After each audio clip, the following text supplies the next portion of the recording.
അല്ല എന്റേത് big boss ഒരു മേജർ റോൾ എന്ന് പറയാൻ പറ്റില്ല. ഇല്ല. ഓക്കെ. അങ്ങനെ അല്ലാതെ തന്നെ ഒത്തിരി പ്രശ്നങ്ങളുണ്ട്. ബിഗ് ബോസ് എന്ന് പറയുന്നത് ഞങ്ങൾ ഒരു 2.5 മാസം 64 ദിവസം ഞങ്ങൾ തമ്മിൽ മാറി നിന്നു എന്നതാണ് അതിനകത്ത് ഒരു ഒരു ഒരു ഇത് വന്നത്. പക്ഷെ അതൊന്നും അല്ല പ്രശ്നങ്ങൾ. ഞാൻ പറഞ്ഞു ഞങ്ങളുടെ പ്രശ്നങ്ങൾ അത് ഞങ്ങളുടെ വീട്ടിനകത്ത് തന്നെ നിന്നോട്ടെ. അല്ല ഞങ്ങളെ പേഴ്സണലി അറിയാവുന്നവർക്ക് അത് അറിഞ്ഞാൽ മതി.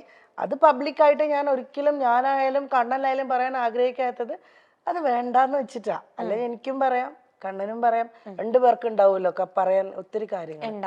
അത് വേണ്ടാന്നുള്ളത് ഞങ്ങൾ തമ്മിൽ ഡിസിഷൻ എടുത്തതാണ്. മോൻ വളർന്നു വരെയല്ലേ, ഞങ്ങൾ അവന്റെ കാര്യം മാത്രമേ ഇപ്പൊ ശ്രദ്ധിക്കുന്നുള്ളൂ.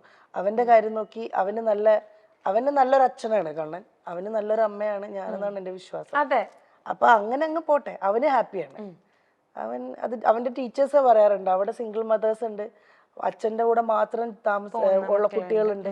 പക്ഷെ അവരെ പോലെ ഒന്നുമല്ല. അമ്പാടി ഫാദേഴ്സ് ഡേ വരുമ്പോ അമ്പാടിക്ക് അവിടെ കാർഡ്സ് ചെയ്യുമ്പോ ഈ ഫോട്ടോ ഞാൻ കൊടുത്തു വിടും, പാസ്പോർട്ട് എടുത്തിട്ട് കണ്ണന്റെ. അങ്ങനെ അവൻ എവിടെയും ഒരു പ്രശ്നം വരരുത്. അവൻ ഹാപ്പി ആയിട്ടിരിക്കണം, അത്രേ ഉള്ളൂ. അത് പുള്ളി അങ്ങനെ തന്നെയാ. എന്തായാലും മോനെ വിളിക്കും, പറ്റുന്ന പോലെയൊക്കെ വീഡിയോ കോളിൽ ചെയ്ത് സംസാരിക്കും. അവന് ഫോണുണ്ട്, അവന്റെ ഫോണിൽ വിളിക്കും. ചിലപ്പം ഈ കളിയുടെ കൂടുന്നതുകൊണ്ട് ഫോൺ എടുക്കത്തില്ല, വേഗം കട്ടിയിട്ട് പോകും. അതിപ്പോ എന്റെ അടുത്തുനിന്ന് ഷൂട്ടിങ്ങിന് ആളിവൻ പോയാലും കിട്ടാൻ വലിയ പാടാ. ലൈനില് വലിയ നടനായി പോകും. ഇവിടുന്ന് പോയാ കഴിഞ്ഞാ ജിജിയമ്മയൊക്കെ കൊണ്ടുപോകുന്നത് എനിക്ക് ഷൂട്ടോ അല്ല എന്തെങ്കിലും തിരക്കുണ്ടെങ്കിൽ. അപ്പത്തേക്കിനും വിളിച്ചാ വരെയ പോലില്ല. പിന്നെ ആ ലോകത്തിലാ.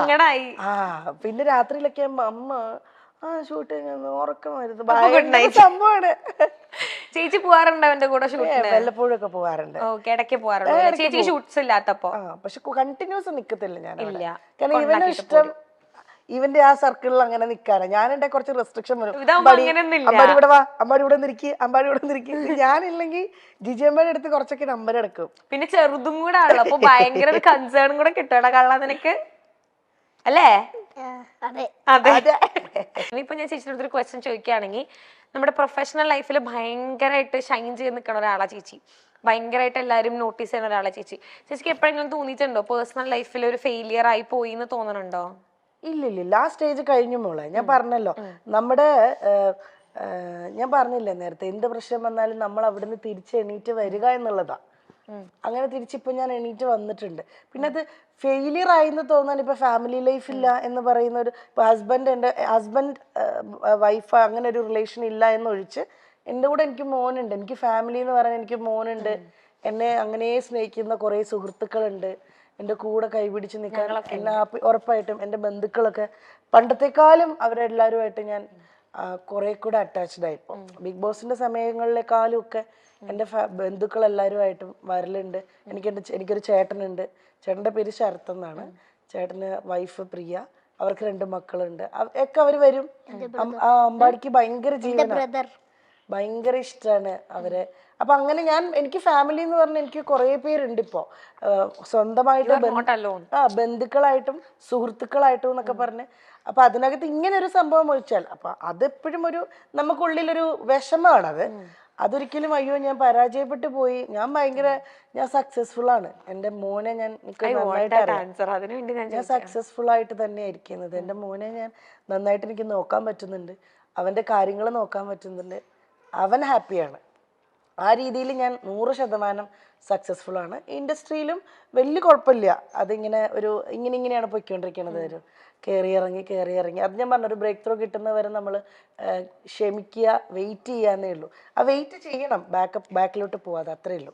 എനിക്ക് ശരിക്കും ചേച്ചി പറയുമ്പോൾ ശരിക്കും ഫീൽ ചെയ്യുന്നുണ്ട്. ഇപ്പൊ ഞാൻ ചേച്ചിയുടെ അടുത്ത് ആ ക്വസ്റ്റ്യൻ ചോദിക്കാനുള്ള കാരണം എന്ന് വെച്ചാൽ കുറെ ഇപ്പൊ സൊസൈറ്റിയിലാണെങ്കിലും കുറെ പേരുടെ വിചാരമുണ്ട് ഇപ്പൊ സെപ്പറേറ്റഡ് ആയി എന്ന് പറഞ്ഞു കഴിഞ്ഞാൽ ദാറ്റ് മീൻസ് ഒക്കെ എന്തൊക്കെയോ തീർന്നു പോയി, അല്ലെങ്കിൽ ലൈഫിന്റെ എന്താണ് ഫുൾ സ്റ്റോപ്പ് ആയി എന്നൊക്കെ. ബട്ട് ചേച്ചിയുടെ അടുത്ത് ആൻസർ കിട്ടാൻ വേണ്ടിയിട്ടാണ് ഞാൻ ശരിക്കും ചോദിച്ചത് കേട്ടോ. അത് എനിക്ക് അങ്ങനെയൊക്കെ തോന്നിച്ചൊരു സമയം ഉണ്ടായിരുന്നു. പക്ഷെ അങ്ങനെയുള്ളവർക്ക് വേണ്ടിയിട്ടാണ് അങ്ങനെ ഒരു പക്ഷെ അതൊന്നുമല്ല. ഇപ്പൊ അമ്പാടിക്ക് ഒത്തിരി കാര്യങ്ങൾ ചെയ്യാനുണ്ട്. എനിക്കിപ്പോ 34 വയസ്സ് കഴിഞ്ഞു. എനിക്ക് ഇനിയും കിടക്കുകയാണ് ഒരുപാട് വർഷങ്ങൾ. നല്ല ഒത്തിരി കാര്യങ്ങൾ ചെയ്യാൻ, ഒത്തിരി സിനിമകൾ ചെയ്യാൻ, അല്ലെങ്കിൽ ഒത്തിരി എന്തെങ്കിലുമൊക്കെ ബിസിനസ് കാര്യങ്ങൾ ചെയ്യാൻ ഒക്കെ ഇനിയും കിടക്കുകയാണ്. നമുക്കൊന്നും ആരും എവിടെയും പരാജയപ്പെട്ടു പോകുന്നില്ല. ദൈവം അനുഗ്രഹിച്ച് നമുക്ക് വേറെ അസുഖങ്ങളോ പ്രശ്നങ്ങളോ ഇല്ല. ലൈഫിൽ ഏറ്റവും വലിയ പ്രശ്നം എന്ന് വെച്ച് കഴിഞ്ഞാൽ ഭയങ്കരമായ രോഗങ്ങൾ പിടിപെടുന്നതാണ്. അതൊന്നും ഇല്ലാത്തിടത്തോളം ഞാനും എൻ്റെ ഫാമിലിയും അല്ല എന്നെ ഞാൻ ചുറ്റപ്പെടുന്ന ആൾക്കാരെല്ലാവരും ഹാപ്പിയാണ്. രോഗങ്ങൾ ആർക്കും വരാതിരിക്കട്ടെ.